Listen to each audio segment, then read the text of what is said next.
Nah, oke. Assalamualaikum warahmatullahi wabarakatuh. Waalaikumsalam warahmatullahi wabarakatuh. Waalaikumsalam Waalaikumsalam Ya, warahmatullahi wabarakatuh. oke. Selamat pagi, salam sehat dan salam sejahtera buat kita semua. Ya ini mohon maaf ada kelambatan ini bareng 3 acara nih. Ya tapi karena kita minggu lalu sudah izin juga saya karena ada crash dengan rapat senat ya universitas ya. Nah ini harapan saya, nanti saya lebih banyak menunjukkan cara belajarnya. Jadi supaya Anda tidak terlalu tergantung dengan saya, yang penting Anda tahu cara belajarnya ya. Kalau tahu belajarnya kan Anda bisa melakukan belajarnya kapan saja. Yang penting Anda bisa memahami konsep dari AI atau artificial intelligence ya, mata kuliah kita ini, kecerdasan buatan kita ini. Buku wajibnya kan sudah jelas, RPS-nya juga sudah jelas, dan materi biasanya juga sudah kita sampaikan, cuman di codingnya yang agak berat. Nanti itu coding yang melengkapi buku itu memang agak cukup berat, jadi dia kalau OOP ini sudah tingkat lanjut dia ya. Tapi pada intinya itu kita sebagai ininya saja ya, Anda practically yang sudah ada, jadi nanti bisa jadi Anda pada saat untuk tugas Anda mungkin bukan yang itu, tapi itu setidaknya memberi inspirasi ya, mengilhami Anda untuk memahami konsep dari AI, yang mana kan basic di awal-awal adalah searching ya, basic di awal-awal adalah searching, baru nanti setelah searching pun juga sudah menggunakan metode.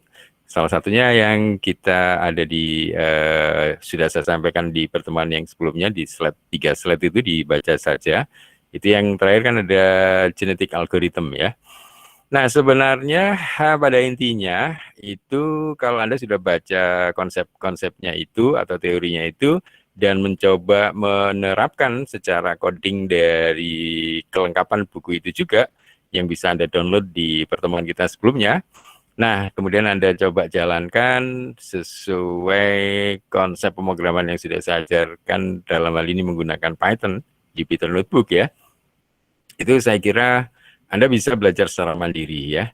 Ya tentunya dengan apa istilahnya, dari sesuatu yang kompleks dulu, itu kan dari sisi pemrogramannya kan sudah cukup kompleks, tapi cara ngetrace kemarin sudah saya tunjukkan di pertemuan sebelumnya.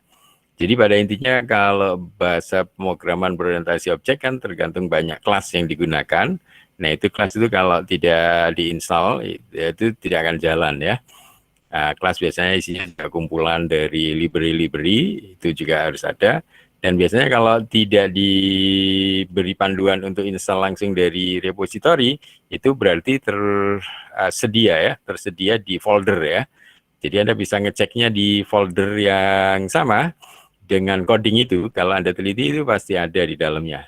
Nah itu sebenarnya akan lebih memudahkan Anda belajar. Jadi di pertemuan sebelumnya kan sudah saya tunjukkan caranya. Nah itu bisa dipelajari dari situ ya. Yang penting pokoknya coding itu bisa jalan saja ya. Intinya program itu bisa jalan. Seperti kita belajar intelligent agent di sebelumnya kan, yang penting codingnya sudah jalan, tidak ada error. Nah padahal sebelumnya kan errornya cukup banyak sekali. Nah errornya itu yang Anda coba selesaikan supaya minimal Anda cukup familiar dulu dengan bahasa pemrograman yang mungkin ada yang sebelumnya belum pernah pakai Python Jupyter Notebook. Jadi Anda minimal sudah berkenalan dulu bagaimana cara mengatasi error ya. Dari cara belajar mengatasi error itu, Anda kan otomatis juga belajar mencari resource solusinya. Nah, Anda akan terbiasa nanti seperti yang saya tunjukkan sebelumnya, memanfaatkan misalnya Google Notebook ya, Google searching ya, searchingnya menggunakan Google dengan kata kunci pip spasi install nama library-nya, kemudian nanti Anda akan diarahkan ke salah satu yang menjadi andalan saya biasanya untuk mencari documentation-nya, itu dari PyPy ya, pypy.org. Nah itu sudah saya jelaskan di pertemuan sebelumnya. Nah seperti itu saja cara belajarnya untuk mengatasi errornya.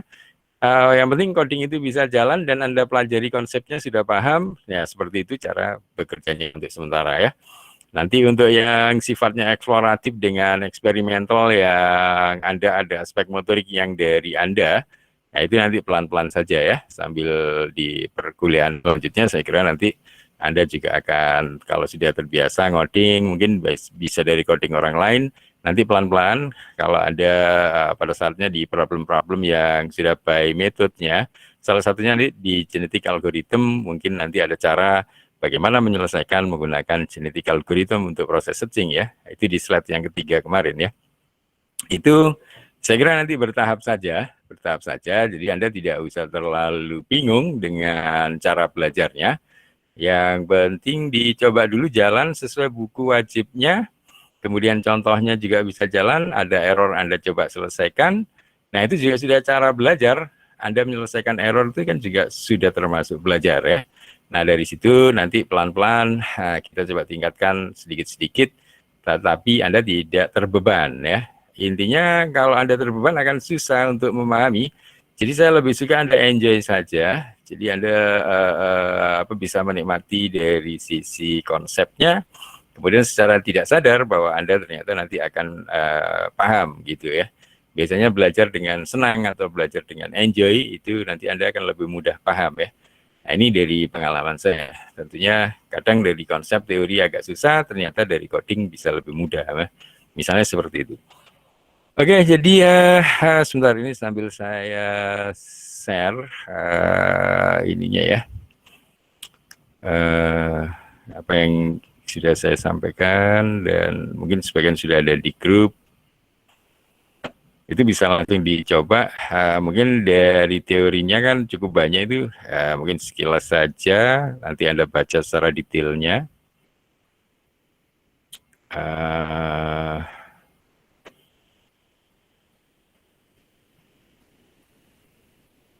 Sebentar ya. Nah, ini kan kemarin kita sudah kirimkan 3 slide. Nah, itu coba Anda baca semua dari yang problem solving sederhana, ya, agent search yang sederhana, kemudian yang keduanya adalah yang heuristik ya, searching tapi by heuristic ya, baru yang ketiganya.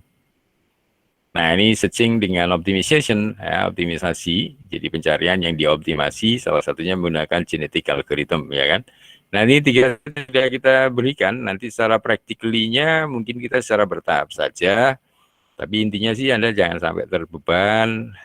Nanti secara enjoy saja, Anda cari resource-resource-nya dengan cara belajar ngoding simple dulu dari contoh-contoh yang sudah ada ya. Yang pertama yang ini kan, problem solving agent ini mungkin bisa saya sampaikan secara cepat, nanti Anda bisa perdalam lagi. Sebentar nih, ini kita yang hadir ada berapa ini? 30 berapa ini? Enggak seberapa kelihatan saya, 38 apa ya? Ya sebenarnya sudah lumayan banyak, nanti yang tidak hadir bisa ngikutinya lewat rekamannya saja ya. Sebentar. Mana tadi? Ini seharusnya kita ada, student kita cuman memang sedikit ya, 32 inilah yang tercatat ya. Oh ya nggak apa-apa, berarti ini kayaknya memang sudah masuk semua ya. Oke, kita coba ini bahas secara cepat, nanti step by step-nya Anda coba perdalam sendiri ya. Jadi yang pertama untuk problem solving ini, untuk pencarian ini diberi contoh memanfaatkan agent. Nah, agent sendiri kan sudah kita pelajari di pertemuan sebelumnya ya. Nah, sekarang agentnya itu pada saat proses mencari untuk menyelesaikan masalah. Nah, ini dia harus apa yang harus dia lakukan ya. Nah, seperti itu kira-kira. Nah, pada intinya di sini ada problem solving agent. Kemudian representasi masalahnya ini ada state space atau ruang keadaan di mana dia akan bekerja ya. Pencarian solusinya menggunakan teknik searching. Nah, searching strategisnya seperti apa? Uninformed search, dari berdasarkan tidak ada informasi tapi dia tetap bisa menyelesaikan ya. Nah, ringkasannya kurang lebih seperti itu. Nah, untuk bisa melakukan proses problem solving dari agent, itu tentu pertama harus ada tujuannya ya, goal based agent. Ya. Dia tujuannya ngapain? Nah, ini nanti kalau tujuannya jelas, itu yang akan menjadi pertimbangan aksi-aksi apa yang akan dia kerjakan sesuai goal base-nya ya, tujuan utamanya. Nah, problem solving-nya ya tentunya menemukan rangkaian tindakan yang sesuai untuk mencapai goal base tadi ya. Ya, di sini sudah menunjukkan step by step dari kegiatan apa yang harus dilakukan supaya bisa mencapai goalnya ya. Nah, kemudian baru algoritma uninformed, tidak ada informasi untuk problem, hanya deskripsi pada masalah tersebut. Nah, ini pada saat algoritma itu dikerjakan ya, dijalankan, yang diimplementasikan ya. Jadi ini biasanya ada deskripsi dari problem tadi. Nah, ini bagaimana cara menyelesaikan prosesnya. Nah, ini contoh simple problem agent. Nah, ini misalnya fungsinya adalah simple problem solving agent. Dari percept dia membaca dari lingkungannya, returnnya adalah action ya. Hasilnya adalah sebuah aksi atau tindakan. Nah, inputnya adalah percept. Ini kan di agent di pertemuan-pertemuan di sebelumnya, kan agent itu bisa mengenali lingkungannya, objek di lingkungannya juga berdasarkan percept ya. Dia berdasarkan input. Nah, ini biasanya ada sensor ya kan. Kemudian di statiknya di sini apa saja? Ini sec, ini adalah sequence, adalah urutan-urutannya. State ini ada ruang-ruang keadaan dari satu keadaan-keadaan yang lain. Goal ini adalah tujuannya, problem ini adalah problem formulation ya, yang diformulasikan sehingga bisa diselesaikan. Nah, state, update state, ya ini dari position ke state 1 ke state yang selanjutnya ya. If sequential atau sec ini is empty, jika tidak ada, then do apa? Nah, goalnya ini supaya bisa dicapai dari formulate goal dari state tadi ya. Kemudian problem, formulate problemnya dari state dan goal. Ini input argumennya tidak hanya state tapi juga goalnya. Nah, ini karena problem tujuannya menyelesaikan goal, ya kan? Kemudian sequence ini adalah urutannya search menggunakan metode search pencarian ya. Berdasarkan apa? Berdasarkan problemnya. Nah, ini kira-kira problem simple algorithm untuk menyelesaikan seperti itu. Nah, baru untuk dapat actionnya, nah ini bisa dari first sec dari sequential ini kan dari satu tindakan ke tindakan berikutnya ya dalam bentuk urutan ya, sequence dari yang pertama first sequence. Nah, seperti apa aksinya? Nah, baru sec yang berikutnya adalah tergantung dari rest sequence sebelumnya, returnnya apa? Aksi ya, kembali ke aksi. Jadi aksinya ini mau bergerak. Kemarin agent berupa vacuum cleaner, dia mau bergerak kemana dulu? Ke depan, ke atas, ke kiri, ke samping, dan seterusnya. Goalnya apa? Goalnya adalah membersihkan debu ya, kalau vacuum cleaner agentnya. Nah, dia mencari di mana posisi debu-debu tadi. Nah, posisi mencarinya itu adalah searching. Problemnya apa? Problemnya adalah debunya itu yang mau di-solving, yang mau diselesaikan. Supaya tidak ada lagi debu di state yang ada ya, dari ruang-ruang keadaan yang ada ya.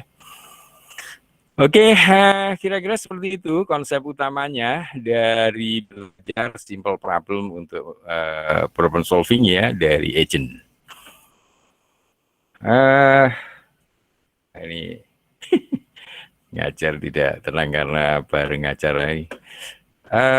Oke, nanti Anda tetap bisa sambil pelajari sendiri ya kalau misalnya kurang jelas. Tapi sebenarnya ini sudah terinspirasi oleh satu slide ini, satu halaman ini sudah menginformasikan ke banyak hal yang apa yang dilakukan oleh teknik ini ya, simple problem solving dari agent ini ada di sini sebenarnya. Jadi Anda membaca ini, kalau Anda sudah paham baca ini, sebenarnya ya seperti itu saja cara dia menyelesaikan problemnya ya.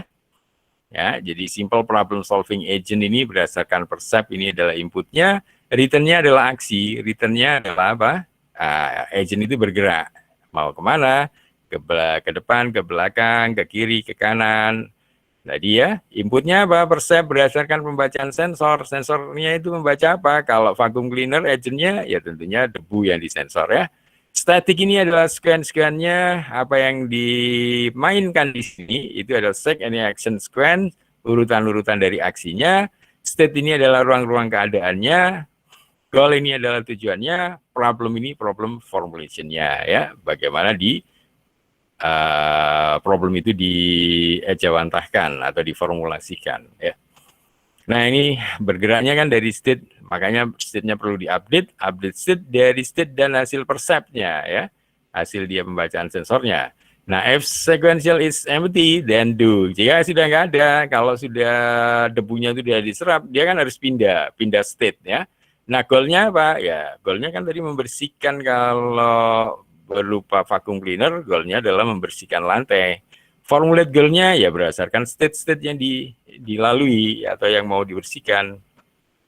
Problemnya ya ini formulasikan problemnya dari state dan goal-nya. State ini ruang keadaan di daerah yang akan dia bersihkan, goal-nya adalah membersihkan debu. Kalau contoh agent vacuum cleaner ya.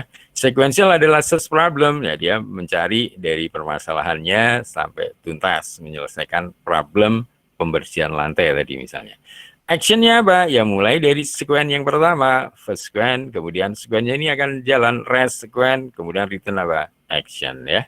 Setelah rest, dia pindah ke sekuen berikutnya adalah menghasilkan return aksi selanjutnya. Action ini akan kembali lagi ke sini dari kemudian diulang-ulang sampai seluruh problem terselesaikan. Nah, ini adalah kata kuncinya ada di satu slide ini ya.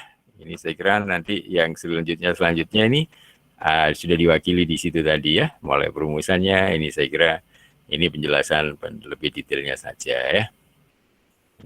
Nah ini contoh kasusnya adalah agent yang akan sedang berlibur dan sekarang dia sedang di kota Arad, Romania ya. Biasanya dia harus naik pesawat dari Bukares. Goalnya apa? Nah di agentnya sekarang dia akan pergi ke Bukares ya. Biasanya dia harus naik pesawat dari Bukares. Nah, dari posisi sekarang, maksudnya dia harus pergi ke Bukares dulu kan, ke bandaranya dulu. Kalau kita, posisi kita masih di Rungkut, Gunung Anyar, bandaranya kan di Juanda, di Sidoarjo. Berarti Anda nanti, goal yang pertama, itu agent yang sekarang, Anda dari Rungkut, Gunung Anyar, Anda pergi ke bandara dulu. Bandara di Bukares, bandaranya di Juanda. Nah, padahal tujuan Anda adalah ke Romania, tujuan Anda ke Jakarta misalnya ya. Di sini Romania ini ibaratnya Jakarta, Bukaresnya ibaratnya Juanda. Nah, agent sekarang posisinya adalah di Rungkut misalnya. Actionnya apa? Ini yang tidak berhubungan dengan agent tentunya akan dibuang ya. Aksi-aksi yang nggak ada hubungannya dengan goal. Tadi tujuan Anda mencapai Romania dibuang. Sehingga apa? Tujuannya supaya decision agentnya lebih sederhana. Kan tujuan Anda ke Jakarta, tujuan Anda kan ke Romania di sini. Nah, maka yang aksi-aksi yang nggak sesuai, yang tidak ada berhubungan dengan urusan Anda ke Romania, ya dibuang saja. Termasuk tujuan-tujuan yang lain, Anda nggak perlu ke Malang dulu, ke Bandung dulu kan. Tujuan Anda kan ke Jakarta, atau kalau di sini ke Romania. Nah, ini contoh problemnya yang sederhana dari buku itu. Jadi problem ini ada di buku wajibnya ya. Kemudian codingnya itu juga menyesuaikan kasus ini. Ini untuk proses perjalanan dari Nah ini tujuannya pertama tentunya ke Bukares dulu. Anda tujuannya ke Juanda dulu. Kalau di sini dari Rungkut Anda ke Juanda dulu dengan naik mobil kan. Nah kemana Anda pergi setelah dari Arad Bukares ya.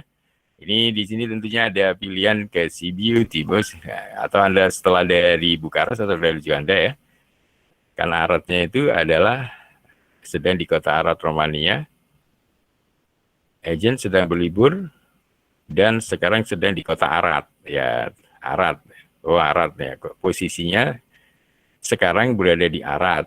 Besok dia harus naik pesawat dari Bukares. Nah gitu toh.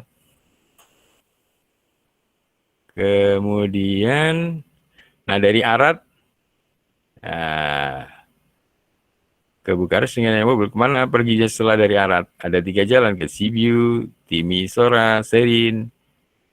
Nah ini perlu tahu jalan di sana, cari yang tercepat, tapi harus memiliki peta.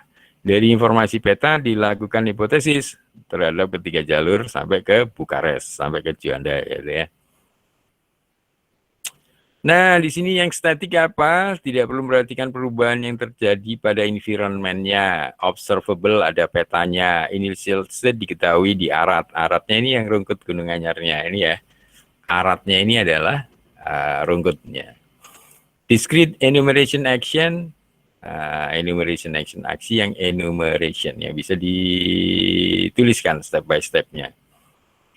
Deterministik tidak bisa menangani terhadap hal yang tidak diperkirakan. Jadi sesuatu yang pasti-pasti saja ya, deterministik ya.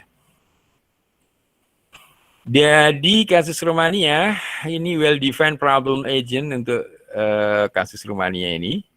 Initial state-nya Anda di posisi di Rungkut atau di Arad actionnya, successor functionnya, Anda pilihannya ada ke Sibiu, ada Timisoara, ke Sedin ya.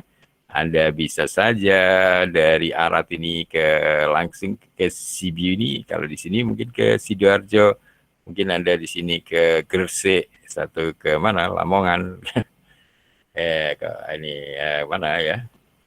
Ya pokoknya yang ada jalur tetap dari posisi kita sekarang, tetapi tidak langsung menuju tujuannya, ada banyak pilihan di sini ya. Goal testnya in Bucharest. Nah, tentunya Anda kan ingin ke Juanda dulu ini ya, ke Bukarestnya dulu. Pad cost, ini adalah cost yang dibutuhkan tiap pad. Ya, Anda butuh bensin berapa atau mungkin jaraknya berapa ya. Nah, ini misalnya Arat di sini posisi Anda, ini misalnya ada Rungkut. Anda bisa lewat langsung di Gunungan Tambak sana, dari belakang sana, atau mau lewat depan, atau lewat Mer, gitu ya. Ini kalau Aratnya. Nah, tujuan Anda ke Bukares di sini ya. Bukares ini tadi Juandanya padahal ya. Ya, nggak apa-apa. Mungkin dari sini ke Bukares ini kan juga sebuah perjalanan ya. Untuk memutuskan sampai ke sini. Ya, ini dari Rungkut ke bandara ini ya. Jadi ada beberapa alternatif solusi, Anda pilih yang terpendek ya. Nah, di sini perlu Anda cari beberapa pad yang paling pendek nanti jalurnya. Nah, tentunya Anda akan menggunakan salah satunya teknik pencarian ya. Tiba di Bukares, ini kalau mau tiba di bandara nih, besok atau stage-nya kota-kota, action-nya pengemudi antar kota, pencarian solusinya, Arad, Sibu, Fagaras, dan Bukares. Ini mau salah satunya mencapai ke Bukares. Ini coba dilihat lagi di tadi. Ya, besok dia harus naik pesawat dari Bukares. Berarti kan dari Arad ke Bukares dulu tuh.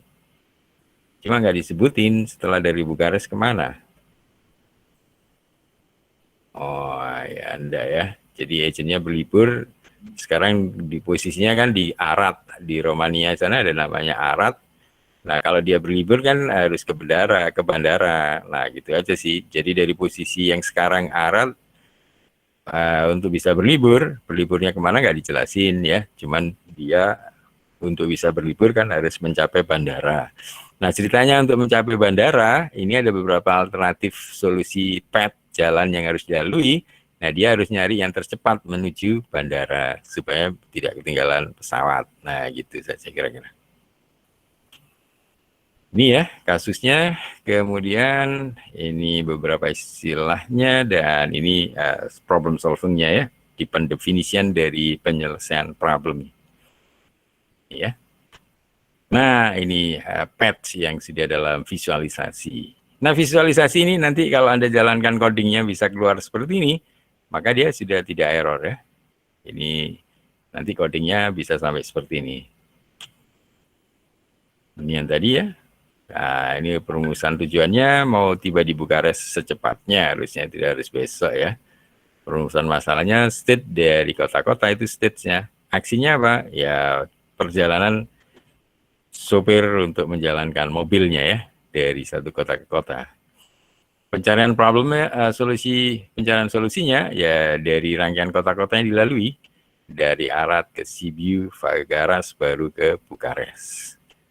Ini ya, dari Arad ke Sibiu, ini Sibiunya, Fagaras, kemudian baru di Bukares. Nah ini sudah beda kasus, jadi ini kita yang ini saja. Ini buat contoh, nanti yang lain contohnya ini Anda kembangkan sendiri ya. Ini contoh-contohnya sebenarnya mirip itu. Ini tadi ya cerita ini saja yang kita coba perdalam. Jadi intinya dari kasus ini kan Anda mau berlibur ke luar negeri atau mau berlibur keluar dari kota Romania mau ke Indonesia misalnya, itu kan Anda dari posisi sekarang harus ke bandara dengan secepat-cepatnya, carilah rute terpendek. Nah dari posisi sekarang ke bandara itu ada beberapa alternatif di sini di petanya. Nah Anda akan putuskan mencari rute yang terpendeknya ini. Nah, ini belum dimasukkan problem optimasi. Jadi ini hanya mencari, pokoknya ketemu solusi sudah sampai di tujuan ya. Nah, ini yang contoh kasusnya, nanti yang lain Anda kembangkan sendiri saja ya. Ini kita coba sampaikan secara cepat, buat contoh saja, biar Anda ada bayangan. Nah, untuk ini ya, ini apa ini? Untuk contoh problemnya, ini kok muncul apa ini? Untuk penyelesaian codingnya, Anda bisa langsung ke contoh codingnya. Mana tadi sudah sempat saya jalankan biar nggak terlalu lama. Nah, di folder Anda itu yang sudah Anda download dari AIMA Python Master, ya, di folder AIMA Python Master yang sudah Anda download, itu downloadnya di mana? Ada di pertemuan sebelumnya. Itu Anda cari saja. Kalau yang sebelumnya adalah agent, ini agent. Ya, yang hari ini adalah search. Di bawah-bawah ya, di bawah-bawah. Nah, ini search. Ini Anda jalankan nanti. Kalau jalankan seperti ini tadi sudah sempat saya jalankan. Nah, ini jadi kalau di buku wajib ini di chapter 3 ya, di bab 3. Jadi kalau Anda baca di buku wajibnya, di ini ya, ini di capture 3, nanti ada di salah satunya di gambar 3.2 ini ya. Tadi yang perjalanan dari Arad, kemudian Sibiu, Fagaras, kemudian sampai di Bukares. Ini ya. Ini kan, ini gambar ini ada di halaman, ini halaman di buku wajibnya adalah di halaman berapa ini? Kok lambat gini? Nanti ada cari sendiri, kata kuncinya ada pakai ketikan, oh ini 68. Di halaman 68 di buku wajibnya, di halaman 68 tadi. Mana tadi? Ini ya. Ini nanti Anda dapat persis ini dari perjalanan bagaimana mencari rute terpendek dari Arad sampai ke Bukares atau dari Rungkut sampai ke Bandara Juanda ini. Ini di sini. Nah, ini codingnya ada di tadi namanya search. Nah, ini bagusnya belajar pemrograman menggunakan Python Jupyter Notebook. Ini penjelasannya juga bisa ditampilkan di sini. Ya. Nah, ini tinggal Anda running saja ini sampai tidak ada error ya. Kalau Anda masih ada error, Anda problemnya itu selesaikan dulu. Cara menyelesaikannya sudah saya jelaskan di pertemuan sebelumnya ya. Jadi kalau Anda run ini cirinya apa? Cirinya waktu di run harus sampai keluar angka ini ya. Ini di sebelah kiri ini selnya, berarti tidak error. Kalau dia masih running, posisinya masih star, bintang. Nah, nanti kalau dia error akan muncul error. Nah, ini Anda running saja. Di sini juga ada content, sini ada overview, problem, dan sebagainya. Ini ada penjelasan ceritanya ya. Nah, nanti di cerita-cerita ini kan banyak contoh. Yang pertama kita baru nyoba di simple problem yang tadi, di konsep teorinya, di slide tadi adalah simple problem solving agent itu di sini. Yang ini ya. Nah, di sini untuk pencariannya, visualisasinya juga ada. Nah, salah satu metodenya bisa menggunakan breadth-first tree ya, ini ya. Nah, ini yang perlu Anda dalami sebenarnya, tapi problem untuk mempelajari set saja nanti nggak selesai-selesai ya. Jadi sebenarnya kalau yang mau kita pelajari beneran sih banyak banget sampai segini ya. Nah, cuman nanti kita nggak mau pakai semua, ya kalau mau Anda pakai semua ya nggak selesai ini satu semester. Nah, ini kemarin kita coba di RPS yang tahun lalu ya, itu menggunakan yang genetik ini gitu loh maksudnya. Ya, tapi ini ya sekedar untuk membandingkan. Tapi ide ini bisa Anda gunakan untuk yang real. Jadi kotanya Anda gunakan kota real pakai Google Map, Anda bisa pakai selesaikan sesungguhnya. Misalnya dari kota posisi Anda sampai ke bandara tadi dicarikan solusi yang paling sederhana pakai metode ini. Jadi banyak metode ini, ada hill climbing, ada simulate annealing, genetic algorithm dan sebagainya. Gitu sebenarnya. Jadi kalau mau dipelajari memang butuh waktu banyak ini. Teman kita ini coba kasih contoh yang sederhana dulu. Yang penting coding Anda nggak error. Nanti kalau Anda banyak waktu, misalnya untuk skripsi mau lebih fokus ngerjain pakai simulate annealing, Misalnya Anda mau mencari pencarian rute terpendek untuk Anda misalnya fokus ke salah satu misalnya kafe ya. Kafe atau resto terdekat dari posisi, kemudian Anda bikinnya pakai mobile application. Kalau di sisi informasi kan bisa mobile application-nya. Nah, pencarian rute terpendeknya Anda bisa bandingkan, bisa pakai hell climbing, bisa pakai simulate annealing, bisa pakai genetic algorithm, tapi semua bisa running di Android Studio. Wah, itu sudah jagoan ya. Kalau di sini, kalau di informatika Anda bisa menggabungkan dengan hardware ya, dengan di ya macam-macam yang mungkin bisa Anda gunakan alat pandunya itu. Nanti tidak hanya tidak hanya yang mobile ini, tapi mungkin sudah bisa berbasis IoT segala macam. Anda mau tidak hanya mencari resto terdekat, tapi mungkin Anda mencari dia kota-kota wisata di daerah yang mungkin Anda perlu basic info dari sensor apa yang Anda bisa manfaatkan untuk mencari lokasi, posisi dan sebagainya. Tetapi yang terbang bukan Anda, tapi misalnya drone. Nah, gitu ya. Jadi drone diterbangkan, dia bisa mencari petanya sendiri, dia mau memanggil spot-spot sendiri. Nah, tapi Anda sudah program dari bawah. Ya, waktu Anda program, drone-nya tinggal terbang, kemudian terbang mencari data lokasi di daerah tertentu, bisa menggunakan pakai hell climbing, simulate annealing, genetic algorithm untuk pencarian rute yang harus dilalui oleh drone misalnya ya, sampai Anda dapatkan informasi yang Anda butuhkan. Nah, misalnya apa? Anda mau menganalisis kalau di kota, apa yang bisa Anda lakukan? Misalnya Anda mau mencari di satu kota itu apa yang Anda mau dapatkan info-info jaraknya atau apa ya? Kalau di pertanian mungkin agak jelas ya. Di pertanian Anda mau mencari drone itu terbang hanya di atas kebun kelapa sawit saja atau mungkin di kebun-kebun yang lain gitu ya. Anda mungkin ada kebun pisang, kebun singkong, ada kebun mangga, ada kebun kopi. Nah, gimana membedakannya? Atau jagung, ya gampangnya jagung lah ya. Jagung yang kena serangan wereng dengan jagung yang sehat, itu kan dari daunnya kelihatan berbeda. Nah, kalau lahan jagungnya luas, nah itu kan Anda butuh cara pencarian yang cepat dari satu lokasi yang kena serangan wereng tadi atau penyakit bule ya, bule jagung. Anda terbangkan terbangkan drone. Bagaimana drone bisa mencarikan tempat-tempat spot-spot yang memang diyakini di situ ada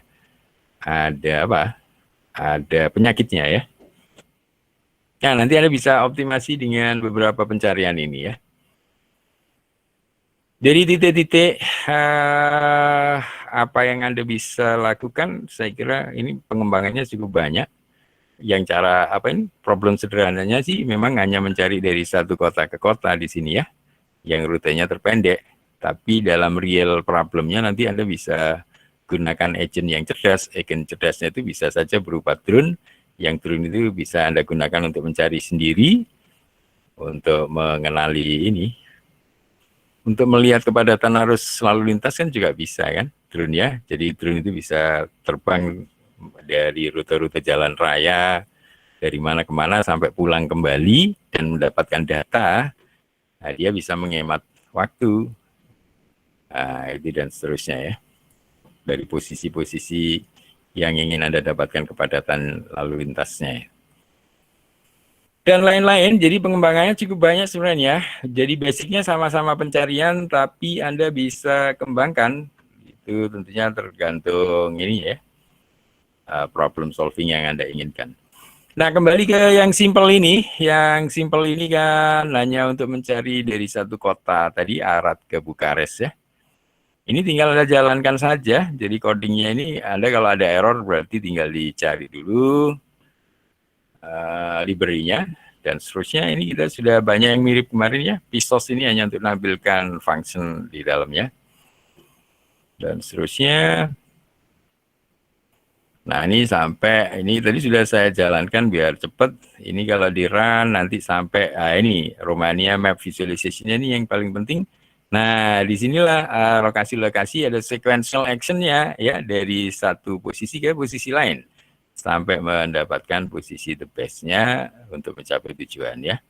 Nah, kalau digambarkan, nah seperti ini.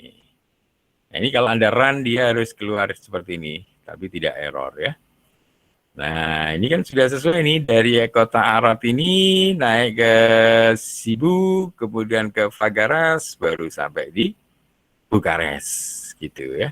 Kenapa dia tidak memilih yang lain, seperti ke jalur yang ini, mungkin dia nanti nggak nyampe ke sini, atau malah dia nyampe tapi jauh ya, butuh cost yang lebih besar. Nah, seperti itu, dan di sini dijelaskan file ini ya, maksudnya bagus. Nah, itu bahwa Anda sudah bisa mencapai ini, dan hasil visualisasi ini itu ada di figur 32 tadi ya. Figur 32 in the book, itu maksudnya di buku wajib Anda tadi. Nah, ini di buku wajib kita di gambar 32 ini. Nah, seperti itu.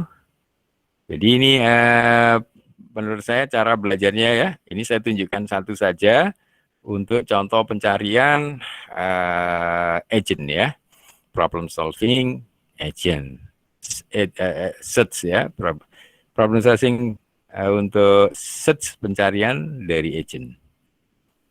Nah, ini yang tadi codingnya sampai ketemu gambar ini. Selanjutnya nanti Anda bisa coba sendiri ya. Ini yang kita yang sederhana saja ini. Dan ini sudah sesuai dengan yang ada di buku. Saya kira seperti itu dulu untuk hari ini. Untuk selanjutnya nanti Anda bisa perdalam sendiri. Saya tunjukkan cara belajarnya saja ya. Jadi pada intinya metode-metode pencarian di sini nanti manfaatnya banyak. Cuma Anda untuk detailnya ini Anda butuh waktu sendiri untuk fokus mempelajari. Seperti di sini kan banyak search algorithm ini problemnya ya. Yang kita selesaikan baru yang simple problem solving agent ini.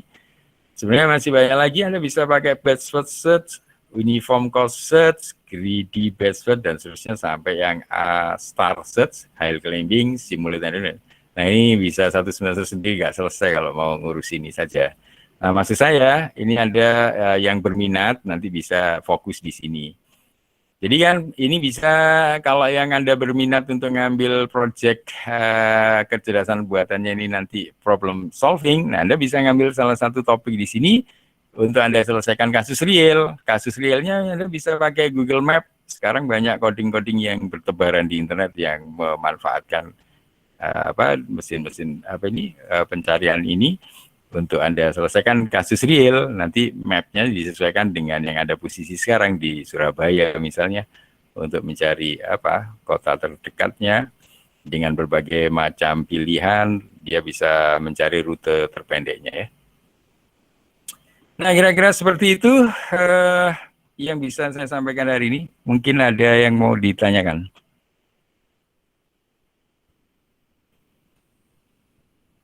Ada yang mau ditanyakan? Ya, tentunya Anda harus banyak ngoprek sendiri, ya, supaya Anda untuk menghasilkan cara belajar yang lebih bagus, Anda harus coba sendiri ya. Ada yang mau ditanyakan sebelum saya akhiri?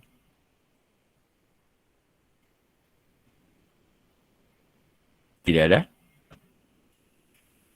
Baik, kalau tidak ada, silakan dilanjutkan belajarnya. Untuk tadi kan masih banyak yang harus diselesaikan dari yang sudah saya jelaskan. Itu saya beri gambaran saja yang sederhana, dan itu sesuai dengan yang ada di buku wajibnya. Dan codingnya itu yang penting jika ada problem, coba Anda selesaikan problemnya. Cara menyelesaikan problemnya juga sudah saya jelaskan di pertemuan sebelumnya ya. Baik, kalau tidak ada pertanyaan, saya akhiri dulu sampai di sini. Nanti saya tunggu komentarnya di grup, barangkali ada yang masih kesulitan, Anda boleh berdiskusi di grup ya. Nanti kalau saya agak slow respon, nanti biasanya kalau saya ada waktu lenggang akan saya baca. Biasanya kalau Anda sekarang belum terpikir problemnya, nanti masih bisa didiskusikan di grup kecerdasan buatan ya. Saya kira Anda bisa bertanya di situ juga kalau sekarang belum ada problem, misalnya Anda sudah mencoba menyelesaikan pakai Python Jupyter Notebook dan Anda ada kendala, Anda bisa diskusikan di grup ya, sebelum nanti problemnya semakin kompleks. Baik, saya kira demikian saja. Kalau tidak ada pertanyaan, terima kasih atas kehadirannya. Tetap menjaga kesehatan ya. Kurang lebihnya saya mohon maaf, semoga bermanfaat. Saya akhiri, selamat pagi dan wassalamualaikum warahmatullahi wabarakatuh. Waalaikumsalam warahmatullahi wabarakatuh. Waalaikumsalam warahmatullahi wabarakatuh. Terima kasih Pak. Ya, Terima kasih, Pak. sama-sama.